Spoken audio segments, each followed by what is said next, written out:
네, 안녕하세요. 증산제일교회 성도 여러분. 8월 21일 수요 성경 공부를 시작하도록 하겠습니다. 오늘의 말씀은 사무엘상 9장 1절, 2절, 그리고 13장 1절인데요. 우리 다 같이 한 목소리로 한번 읽어보도록 하겠습니다. 베냐민 지파에 기스라 이름하는 유력한 사람이 있으니 그는 아비엘의 아들이요 스롤의 손자요 베고랏의 증손이요 아비아의 현손이며 베냐민 사람이더라. 기스에게 아들이 있으니 그의 이름은 사울이요 준수한 소년이라. 이스라엘 자손 중에 그보다 더 준수한 자가 없고 키는 모든 백성보다 어깨 위만큼 컸더라. 사울이 왕이 될 때에 40세라. 그가 이스라엘을 다스린 지 2년에. 오늘 본문을 읽었습니다. 오늘 수요 성경 공부의 제목은 왕 사울입니다. 그럼 우리 다음 챕터로 한번 넘어가 볼게요. 우리가 계속 보아왔던 장입니다. 구약의 역사서 두 가지로 나눌 수 있고요. 우리가 하고 있는 곳은 어디죠? 바로 사무엘 상하입니다. 사울 이야기가 담긴 장이고요. 이 사무엘 상하는 어디에 속해 있죠? 신명기 역사서. 그래서 사무엘 상하를 읽을 때는 신명기적인 사관을 가지고 시각을 가지고 읽을 수 있어야 합니다. 그러면은 성경이 더 재밌게 읽힐 수 있을 거예요. 자, 그러면 다음으로 넘어갈게요.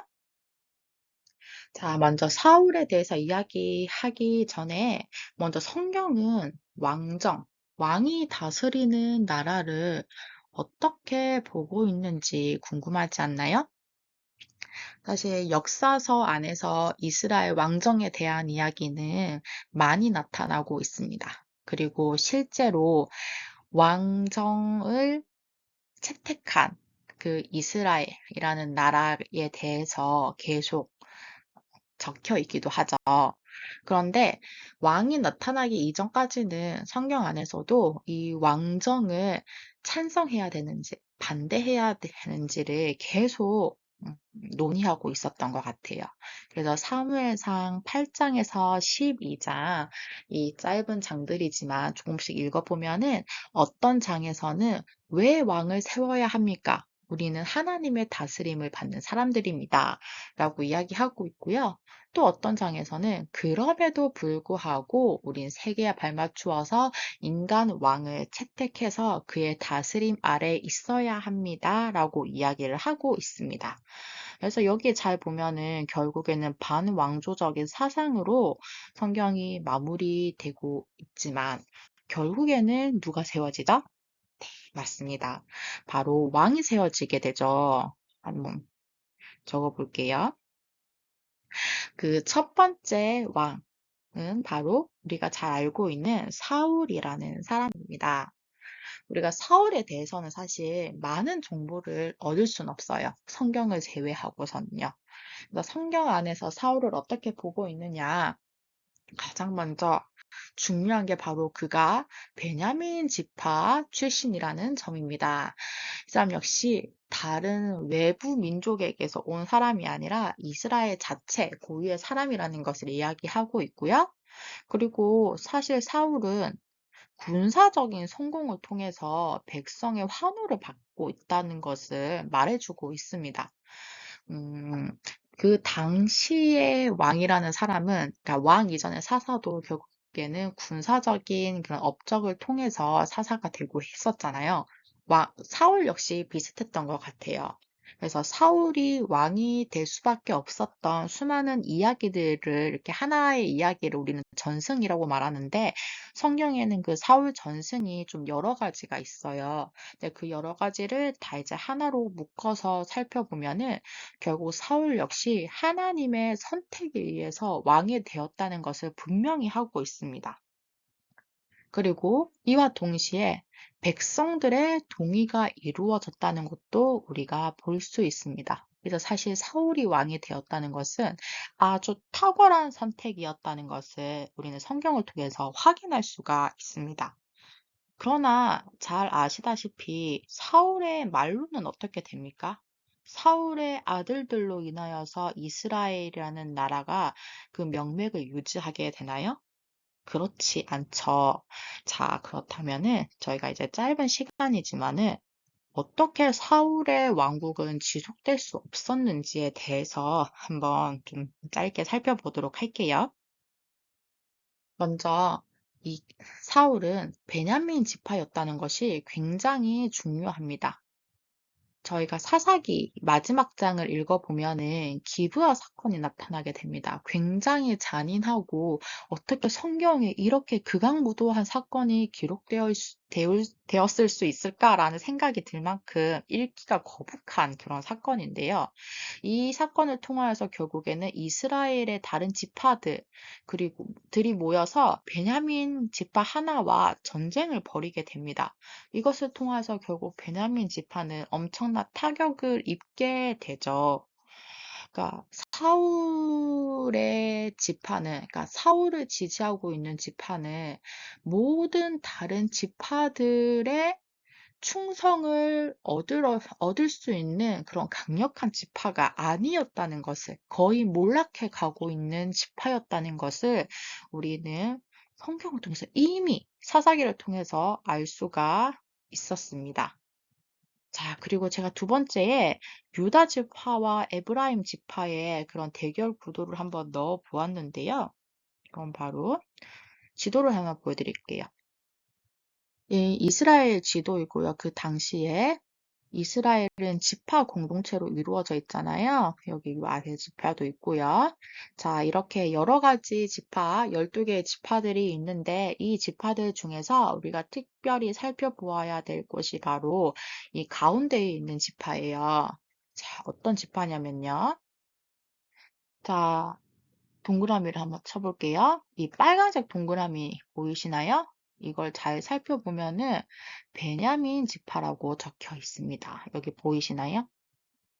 베냐민 지파, 그리고 그 다음으로 보이는 지파가 바로 에브라임 지파와 유다 지파입니다. 여기 위에 있는 지파가 에브라임 지파, 아래가 유다 지파인데요. 한번 살펴보세요. 베냐민 지파의 땅의 크기와 에브라임 지파, 유다 지파의 땅의 크기를 한번 살펴볼까요? 굉장히 차이가 나죠. 그리고 실제적으로 에브라임 지파는 북쪽을 다스리고 있는 그 지파들 중에서 가장 강력한 힘을 가지고 있는 지파였고요.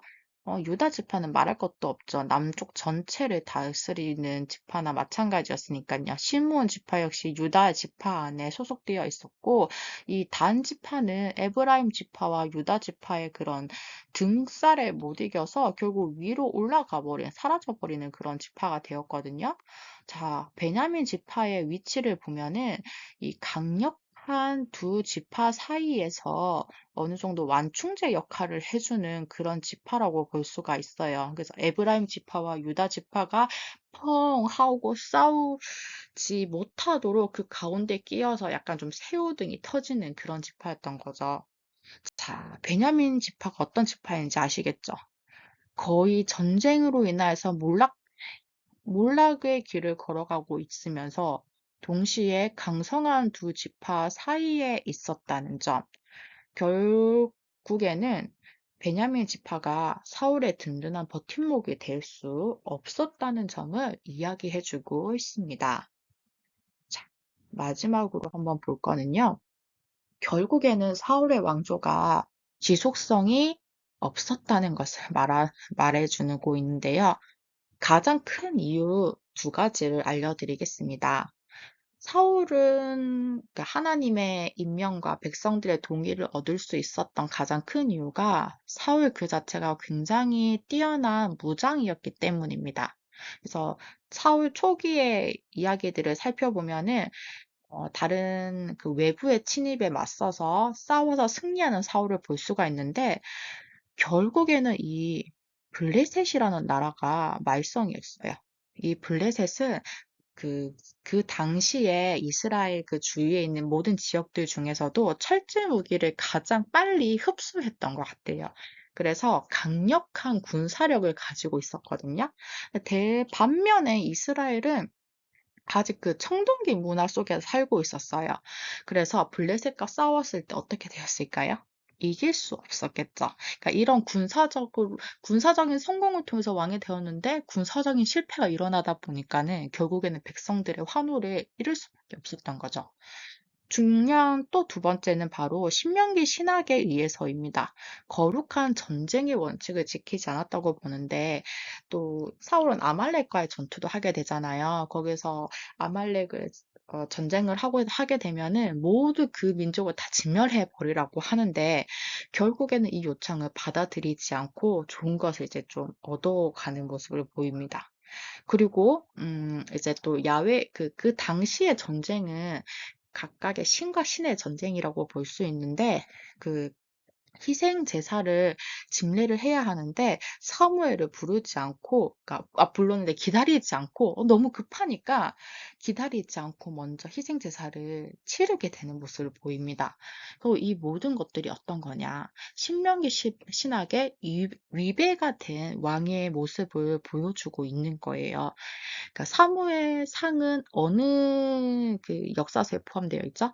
신명기 역사서에 포함되어 있죠.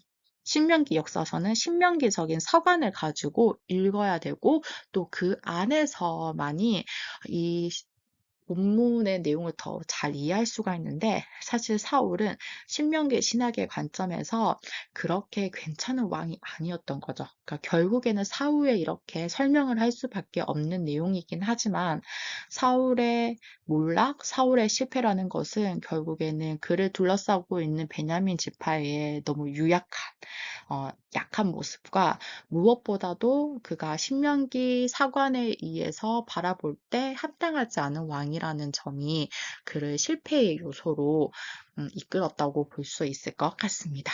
그렇지만은 그럼에도 불구하고 그의 선택은 하나님의 선택이었다는 것을 우리는 사울을 볼 때 항상 유념해 주시기를 바라며 또 그런 의미에서 사울은 어쩌면 조금은 불운한 왕이지 않았나라고 우리가 표현할 수 있을 것 같습니다.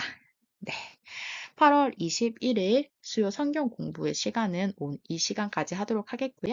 우리 마지막으로 주기도문으로 오늘 성경 공부를 마무리하겠습니다.